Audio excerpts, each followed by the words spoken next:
안녕하세요. 박사과정 이혜진입니다. 2020년 가을학기 교통계획 특론에서 유로도로 수익 최적화를 위한 동적 가격 모델 개발에 대해 발표하겠습니다.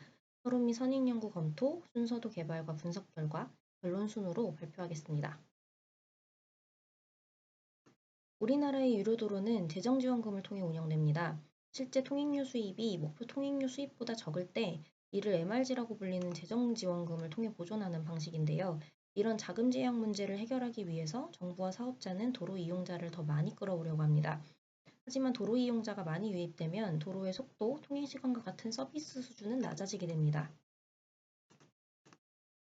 그렇다면 어떻게 적당한 도로 이용자만 도로를 이용하게 하고 도로의 서비스 수준을 유지하면서도 수익을 높일 수 있을까요? 학계는 다이나믹 프라이싱을 해답으로 제시했습니다. 1990년대에 이미 다이나믹 프라이싱이 도로 혼잡을 완화하는 데 효과적이라는 사실을 확인하고 실제 네트워크에 적용하기 위한 다양한 모델을 개발해 왔습니다. 수익 최적화 측면에서 이 다이나믹 프라이싱이 연구된 것은 2006년 연구가 최초인데요. 민자 사업을 계획할 때 스태피스트 디렉션 프로그래밍으로 통행료를 결정하는 모델을 제시했습니다. 하지만 운영 중인 도로에서의 적용성을 확인하지 못했기 때문에 2011년 연구에서 이를 보완해서 제시했고, 이 연구 역시 단일 구간을 가정했다는 한계가 있었습니다. 그래서 저는 여러 출입구를 가진 도로에 적용 가능한 동적 가격 모델을 개발하는 것을 연구의 목적으로 삼았습니다. 제 모델이 갖춰야 되는 세부 조건은 총 3가지입니다. 먼저 여러 출입구 도로에 적용 가능할 것이 우선될 텐데요. 이를 위해서 대체 도로를 가진 가상의 네트워크를 정의할 때 여러 출입구를 가진 유로 도로를 함께 정의합니다. 그리고 모델에서 제시하는 통행료는 실제 도로 이용자가 지불하려고 하는 윌링리스트 페이와 같아야 하고 실시간 데이터를 수집해서 계산하기 때문에 딜레이를 최소화하기 위해서 가벼운 알고리즘이어야 합니다. 이를 포뮬레이션 단계에서 반영을 할 텐데요.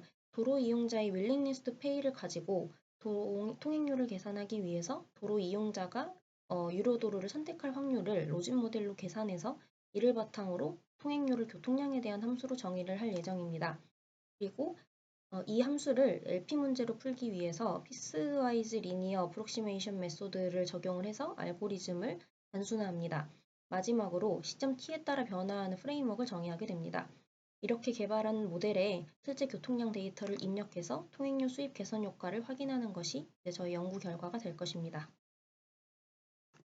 각 방법론에 대해서 구체적으로 말씀을 드릴 텐데요. 먼저 네트워크를 구상합니다. 제가 구상한 네트워크는 무료 대체 도로를 가진 유료 도로이고 진출부에 겐트리가 있어서 통행료 정보, 예상 통행시간, 속도와 같은 필요한 정보를 이용자에게 알려줄 수 있습니다. 도로 이용자는 겐트리의 정보를 보고 진입 여부를 결정합니다. 이때 통과 교통량과 진입 교통량이 겐트리 인근에 설치된 리얼타임 센서를 통해 수집되어야 합니다. 이용자가 유료도로로 진입할 확률은 여러 변수에 따라 결정됩니다. 로진 모델을 적용해서 이것을 풀어보면 왼쪽의 식과 같이 나타나는데요. 이 식을 단순히 가격에 대한 변수와 비가격에 대한 변수로 구분해서 단순화하면 알파와 베타, 통행료에 따라 진입 확률을 계산할 수 있게 됩니다. 2011년 연구는 이 선택 확률이 통과 교통량과 진입 교통량의 비율과 같다고 보고 식을 단순화하는 방법을 제시했습니다. 이 방법을 적용해서 저 역시 통행료를 통과 교통량과 진입 교통량, 알파, 베타로 구성된 식으로 재구성할 수 있었고 이 식은 오른쪽과 같이 자연 로그 함수로 표현이 됩니다. 이걸 계산하기 위해서 앞서 표시한 지점에서 리얼타임 센서를 설치를 하고 진입 교통량과 통과 교통량을 수집한 것입니다. 도로의 서비스 수준은 속도로 결정을 하게 되는데 속도식을 교통량과 밀도, 속도의 관계가 그린실드 모형을 따른다고 가정해서 전개하면 속도 V를 용량에 대한 함수로 정의할 수 있습니다. 기본적으로 최적화 문제는 목적 함수와 제약 조건으로 구성됩니다. 앞서 통행료를 진입교통량에 대한 함수로 정의했기 때문에 오브젝티브 펑션 역시 진입교통량 y에 대한 함수가 됩니다. 제약 조건은 진입교통량의 합은 용량보다 작아야 한다. 또는 최저 속도보다 높아야 한다입니다. 즉 교통량에 대한 제약식은 진입교통량 y에 대한 서메이션이 되기 때문에 결국에는 진입교통량에 대한 식이 되고 앞서 속도도 용량에 대한 진입교통량에 대한 함수로 정의했기 때문에 똑같이 진입교통량에 대한 함수로 표현됩니다. 즉 모든 식을 y 진입교통량이라는 싱글 베리어브에 대한 함수로 정의를 한 것인데요. 이를 가지고 피스와이즈 리니어 어프록시메이션 메소드를 활용해 선형 함수식으로 변형합니다. 이 방법은 비선형 함수를 증분값을 활용해서 선형화하는 방법입니다. 예를 들어서 오브젝 제어의 오브젝티브 펑션을 보면은 이것은 통행료 수입에 대한 함수이고 결국에는 진입교통량이 증가할 때 통행료 수입이 어떻게 증가하냐를 표현한 함수식입니다. 이것이 이제 넌리니어한 형태로 표현이 될 텐데요. 이 각각의 증가량을 람다와 a라는 별도의 변수로 지정을 하면 선형으로 나타낼 수가 있습니다. 그리고 목적 함수가 람다에 대한 선형 함수로 바뀌게 되고 같은 방법으로 제약식도 선형으로 바꾸면 결국에는 모두 람다에 대한 리니어 펑션이 되는데요. 이렇게 리니어 펑션을 새로 만들어서 최적해에 가까운 금사값을 찾게 하는 방법이라고 볼 수 있습니다. 오차가 있겠지만 NLP 문제를 LP 문제로 풀어서 계산 시간을 줄임으로써 알고리즘의 시간과 실제 시간의 편차를 최소화하는 데 초점을 맞췄다고 이해해 주시면 좋을 것 같습니다. 최적화 문제를 가지고 프레임워크를 개발하면 다음과 같습니다.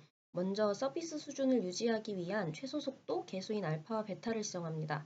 그리고 수입 최적화 문제를 풀면 서비스 수준을 만족시키기 위해 최대로 진입 가능한 교통량과 그때의 통행료, 최대 수입이 결정됩니다. 다음 단계에서 센서로부터 진입 교통량 정보를 받아오게 되는데 이 진입 교통량 정보를 분당 교통량을 시간 단위로 변화하기 때문에 Y 프리딕이라고 표현을 했습니다. 들어오는 교통량이 앞서 계산된 최대 교통량, 맥스 교통량보다 작다면 더 높은 속도로 주행할 수 있기 때문에 서비스 수준이 높다고 보고 통행료를 올립니다. 반대의 경우에는 통행료를 낮추게 되겠죠. 이 통행료는 알파와 베타를 변화시키면서 바꾸게 되는데 최적 통행료 수입에 도달할 수 있는 통행료와 교통량을 계속 갱신하면서 바꾸게 됩니다. 앞서 계산한 최적 통행료 수입을 만족시킬 수 있는 최적해를 찾으면 적용하고 이후에 시도 횟수를 늘려가면서 반복합니다. 저는 서울 춘천 고속도로의 데이터를 가지고 이 알고리즘을 검증을 해보았습니다.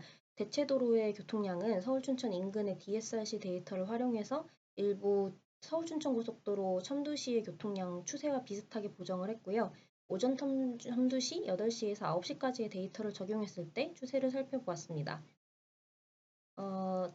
실제로 손으로 계산한 그런 최적 통행료와 단순화된 알고리즘에서의 통행료를 비교하면 아래 표와 같습니다.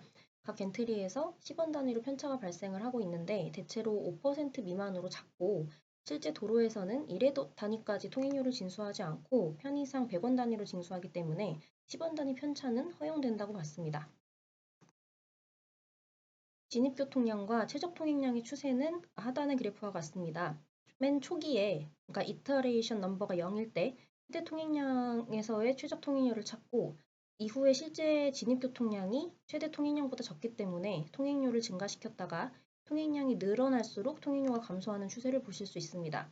겐트리 3에서는 겐트리 1과 2의 교통량이 누적되어 있기 때문에 추세가 1번, 2번 겐트리와는 다소 다르게 나타나고 있습니다. 최적 통행료의 10원 단위를 절삭해서 통행료 수입을 계산한 후에 현재의 통행료 수입과 최적화된 통행료 수입을 비교해보면 겐트리 1에서 80%, 2에서 60%, 3에서 200% 수준으로 증가합니다. 겐트리 3에서 급격히 증가하는 것은 겐트리 1과 2에서 들어온 교통량 중에 겐트리 3으로 빠져나가서 통행료가 누적되어 있는 차량이 많기 때문입니다. 요약하면 모든 겐트리에서 수입이 80% 이상 개선된 것을 확인할 수 있었습니다. 실제 진입한 교통량과 예측 교통량의 10% 정도 차이가 있지만 속도로 보면은 2에서 3km/h 수준의 차이이기 때문에 운영 가능한 수준이라고 생각이 됩니다. 하지만 실험 결과 이 모델의 한계도 몇 가지 찾을 수 있었는데요. 먼저 실제 도로 이용자의 선택 확률 변화를 검증하지 못한다는 것입니다. 고정된 교통량 값을 입력해서 검증을 했기 때문입니다. 통행료 정보에 따라 이용자의 행태가 변해야 하는데 이를 예측할 수는 없는 거죠. 운영자가 서비스 수준을 제어하기 위해서 중요한 부분인데 이를 검증할 수 없었기 때문에 추가적인 연구가 필요하다고 생각이 됩니다. 이상입니다. 발표 마치겠습니다. 감사합니다.